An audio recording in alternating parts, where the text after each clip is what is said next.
Hamıya salam. Bu dəfə sizlərlə markaların hər birində də gördüyünüz yaza öz damğasını vuraraq bütün kombinlərinizi tamamlayacaq bu gözəl papağı toxuyuruq. Kənarda başda necə durduğunu sizlərlə bölüşəcəm. İndi isə gəlin bu papağın bütün detallarını ayrı-ayrılıqda sizinlə öyrənək. Bunun üçün mağazadan əldə etdiyim Oxford Yıldız ipinin məhz qızıl rəngindən istifadə etdim mən. Əvvəlki videolarımda gümüşü iplərlə olan modelini də sizlərlə bölüşmüşdüm. İstəyənlər daxil olub səhifəmdə baxa bilər. Başdan deyim ki, çox diqqətlə qulaq asın, çünki ipin toxunması qədər sökülməsi də biraz çətindir. Çünki biserli olduğuna görə sökmək bir o qədər də asan deyil. Milçəm isə həmişə olduğu kimi 3.5 ölçü milçədən istifadə etdim və sehirli halqa ilə başlayırıq bu dəfə də toxumağa. Sehirli halqamızın içərisinə 5 ilmək atmalıyıq. İpimizi sehirli halqamızın içərisindən keçiririk və 1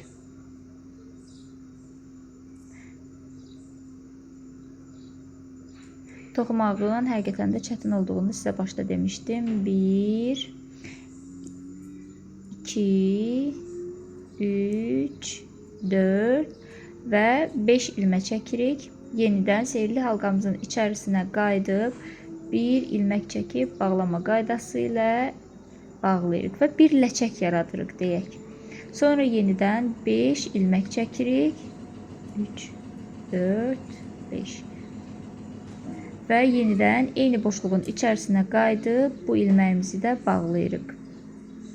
Və beləliklə biz həmin boşluğa 5 ləçək yaratmalıyıq. Üçüncü ləçəyimiz üçün 5 ilmək çəkirik. Onda yenidən sehirli halqamızın içərisinə batıb 1 ilmək çəkib bağlayırıq. Və bu qaydanı tezliklə tamamlayıb qaydırıq. 5 ləçəyi tamamladıktan sonra biz ipimizin balaca qalan hissəsini dartıb büzürük. Biserli ip olduğuna görə başda da qeyd etdim. Biraz büzmə, sökmə işləri çətindir. Ona görə də bərk-bərk sıxın ki, ortadan açılma olmasın. Gəlin indi də 6-cı ləçəyimizi yaratmaq üçün 3 ilmə çəkək. 3 ilmədən sonra ipimizi milimizin başına dolayaq. Əvvəldə çəkdiyimiz ləçəyimizin birinci ilməsinin içinə batıb ikili sütun yaradaq.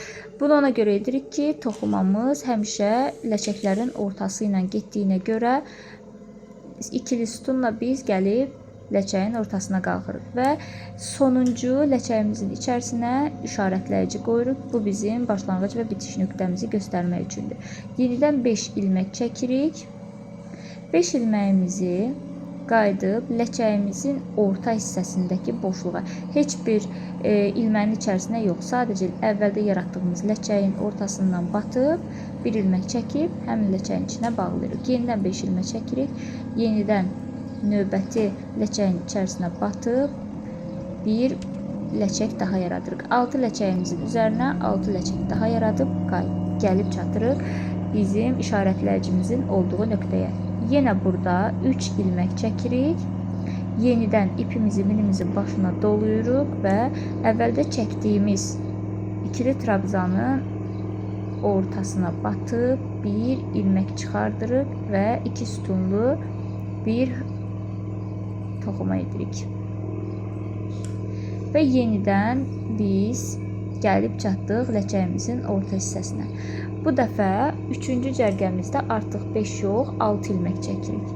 6 ilmək çəkdikdən sonra 1-ci və 2-ci qaydada olduğu kimi ləçəyimizin ortasına batıb bağlayırıq. Amma hər zaman işarətləyicimizi taxmağı unutmamalıyıq. Çünki yerini itirsək sayları qarışdıra bilərik. Və yenidən növbəti ləçəyin içərisinə batıb bağlama edirik. 3-cü cərgədə 5 yox, 6 ilmək çəkirik. Bunu yadda saxlayın. 6 ilməni çəkdikdən sonra həmişə olduğu qaydayla növbəti ləçəyin içərisinə batıb 1 ilmək çəkib bağlayırıq. Və beləliklə 3-cü cərgəmizi də tamamlayıb gəldik. 3-cü cərgədə də əvvəlki illərdə olduğu kimi bu dəfə 4 ilmək çəkirik. İpimizi milimizin başına doluyuruq və əvvəldə çəkdiyimiz ikili sütunun birinci ilməsinin içərisinə batıb bir ikili sütun daha yaradırıq. Bu bütün başlanğıc və bağlama nöqtələrinə aiddir. Çünki bütün ləçəklərin sonunda gəlib ləçəyin tam orta hissəsində dayanmalıdır milçəmiz. Yenidən işarətləyicimizi taxırıq və bu dəfə artıq artırma etməliyik. Bunu necə edirik? Bu dəfə 6 yox, 7 ilmə çəkirik. 1, 2, 3, 4, 5, 6 və 7 ilmə çəkirik. Bağlamanı necə edirik? Bu dəfə bağlamanı orta hissəyə batırıb bağlayırıq. Əvvəlki kimi. Və yenidən 7 ilmə çəkirik. 7 ilməni çəkdikdən sonra yenidən eyni boşluğun içərisinə bağlamalıyıq. Və bunu əvvəldə bağlama etdiyimiz nöqtə var idi. Hansı ki, ləçəyin içərisinə daxil olub bağlayırdıq. Baxın, həmin o bağlama nöqtəsinin içinə batıb bağlama edirik. Yəni 6 olan ilmələrimizin, daha doğrusu ləçəklərimizin sayını 12-yə çatdırır. Yenidən 7 ilmə çəkirik. 4, 5, 6 və 7. 7 ilməni yenidən növbəti ləçəyin orta hissəsinə bağlayırıq. Bir ləçəyimizin içərisində 2 ədəd 7-7 ləçək olmalıdır. Yenidən 7 ilmə çəkirik. 3, 4, 5, 6 və sonuncusu 7. Bu dəfə bağlamanı ləçəyin ortasına yox, əvvəldə bağlama etdiyimiz ilmənin içərisindən bataraq bir ilmək çıxardıb bağlayırıq. Bu qaydayla bütün ləçəklərimizin içərisinə 2-2 7-li qruplar əlavə edirik. Və qayıdıb işarətləyicimizin olduğu yerə çatırıq. Bu dəfə 1-7 ilməni bağladıqdan sonra 1-7 ilməni də həmişə olduğu qaydayla 7 yox, 5 çəkirik. 5 ilmədən sonra bir ipimizi milimizin başına doluyub bir ədəd ikili sütun yaradırıq. Və bu bizim artırmamız olur. 6 ədəd olan ləçəklərimizin sayını 12-yə çatdırırıq. Və 5-ci, 6-cı cərgələrimizdə sadəcə 7 ilmə çəkərək bütün ləçəklərin içərisinin ortasından batıb bağlama edirik. 5-ci və 6-cı cərgələrdə heç bir artırma işi etmirik. 7 ilmə çəkdik. İlmənin ləçəyin içərisinə batıb bir ilmə çıxardırıq və bağlama qaydası ilə bağlayırıq. Yenidən 7 ilmə çəkirik. Növbəti ləçəyin içərisinə batıb bağlama qaydası ilə bağlayırıq. Bu qaydanı 2 cərgə olmaqla bütün ləçəklərin içərisində tətbiq edirik. Və gəlib nəhayət sonuncu ilməmizə çatdıq. Burada da yenə 5 ilmə çəkdikdən sonra ipimizi minimizin başına doluyub 1-2 sütunlu ilmə yaradırıq.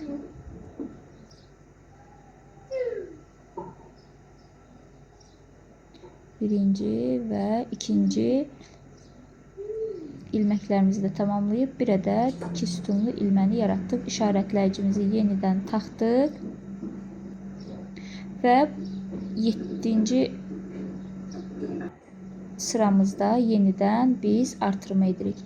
Əvvəlki qaydada olduğu kimi 1-7 ilməni batıb, daha doğrusu əvvəldə bağladığımız ilməyin içərisinə batırıq və yenidən 7 ilmə çəkib ləçəyimizin ortasında bağlama edirik.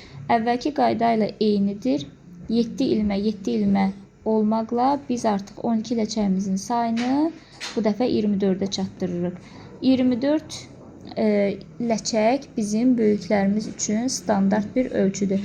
Əgər siz uşaqlarınız üçün etmək istəsəz, ilk artırmadan sonra heç bir artırma etmədən sadəcə 7 ilmə şərtinə əməl edərək uşağınızın baş ölçüsünə uyğun olana qədər toxuyub gəlirsiniz. Böyüklərdə isə bunu ikinci artırmadan sonra heç bir artırma etmədən davam etsəz, özünüzə uyğun olan ölçüyə çatana qədər toxuyursunuz və sonda necə bir bağlama işi edəcəyinizi sizinlə paylaşacağım. Nə qədər ipin getdiyini isə sonda hər birinizlə bölüşəcəm. İpi hardan almaq olar, onu da qeyd edəcəm. Mən 18 ədəd boşluq toxudum. Yəni başdan birinci boşluqdan sayaraq 18 boşluq toxudum və artıq özümə uyğun olan ölçüyə gəlib çatdıqdan sonra boşluq hissələrin hər birinin içərisinə 4 ədəd bağlama ilməsi toxuyuram. Və bunun bir cərgə getdikdən sonra ikinci cərgədə artıq üzərinə bir əlavə daha bağlama ilməsi toxuyuram ki, papağın son hissəsi çox boş qalmasın, başda gözəl dursun və istədiyim ölçü, yəni yaratdığım ölçü çox da boş, salaş olmasın. Necə toxumuşamsa elə də qalsın. Və ipimi sonuncu ilməmdə toxuduqdan sonra biraz uzun saxlayıb kəsirəm. Kəsən ipimi isə həmişə olduğu qayda ilə altda qalan ilmələrin içərisindən keçirdirəm ki, ipdə sökülmə olmasın və iplər kənara çıxmasın. Gördüyünüz kimi videodan da aydın açıq görə bilərsiniz ki, uzun qalan ipimi ilmələrin arasından keçirdərək gizlədib qalan uzun ipi kəsirəm. Və bu da bizim möhtəşəm gözəlliyimiz. Bu arada əgər səhifəmə abunə olmamışsınızsa, çox xahiş edirəm, abunə olun. Mənə dəstək olun. Həm Instagram üzərindən, həm YouTube'dan, həm də TikTok profillərimizdən dəstək olsanız, yorumlarınızı yazsanız çox sevinərəm və videolarım davamlı olar.